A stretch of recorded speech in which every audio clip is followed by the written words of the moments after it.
नमस्कार मित्रांनो. सरकारी कर्मचाऱ्यांसाठी एक अत्यंत महत्त्वाची आणि मोठी बातमी समोर येत आहे. अनेक दिवसांपासून ज्याची प्रतीक्षा होती त्या 8व्या वेतन आयोगाबाबत 8व्या वेतन आयोग लोकसभेत सरकारने अधिकृत माहिती दिली आहे. आयोगाची स्थापना कधी झाली, अध्यक्ष कोण आहेत आणि तुमच्या पगारात नेमकी किती वाढ होणार, या सर्व प्रश्नांची उत्तरे आज आपण या व्हिडिओमध्ये पाहणार आहोत.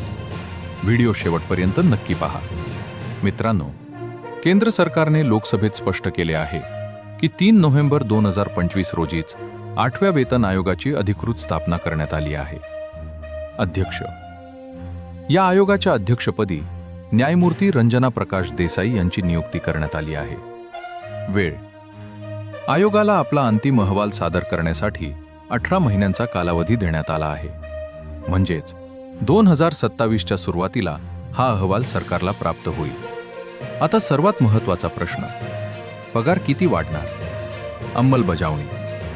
जरी अहवालाला वेळ असला तरी 8व्या वेतन आयोगाच्या शिफारशी 1 जानेवारी 2026 पासून लागू केल्या जातील. म्हणजेच कर्मचाऱ्यांना थकबाकीसह लाभ मिळेल. आता सर्वात महत्त्वाचा आणि जिव्हाळ्याचा प्रश्न, एरियरचे किती पैसे तुमच्या खात्यात जमा होणार? मित्रांनो, एरियरची रक्कम ही तुमच्या सध्याच्या पगारावर आणि सरकारने ठरवलेल्या फिटमेंट फॅक्टरवर अवलंबून असते. आपण एक सोपे उदाहरण पाहूया. समजा 1 जानेवारी 2026 पासून 8वा वेतन आयोग लागू झाला, पण त्याची प्रत्यक्ष अंमलबजावणी व्हायला 17 महिने लागले. उदाहरणादाखल, जर तुमचा सध्याचा मूळ पगार 18,000 रुपये असेल आणि नवीन वेतन आयोगानुसार तो किमान 26,000 रुपये झाला, तर दरमहा 8,000 रुपयांचा फरक पडतो. हिशोब. हा 8,000 रुपयांचा फरक गुणिले 17 महिने म्हणजेच साधारण 1,36,000 रुपये एरियर म्हणून तुमच्या खात्यात एकदाच जमा होऊ शकतात. Fitment factor. सध्या फिटमेंट फॅक्टर 2.57 आहे, जो 3.00 पर्यंत वाढण्याची शक्यता आहे. किमान पगार.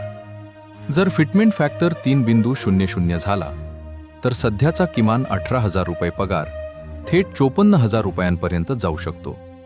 तज्ज्ञांच्या मते पगार आणि पेन्शनमध्ये सरासरी 25% ते 35% वाढ अपेक्षित आहे. तर मित्रांनो, 8व्या वेतन आयोगाचे काम आता युद्ध पातळीवर सुरू झाले आहे. तुम्ही सरकारी कर्मचारी असाल किंवा पेन्शनर, तुमच्यासाठी ही मोठी दिलासादायक बातमी आहे. तुम्हाला काय वाटते?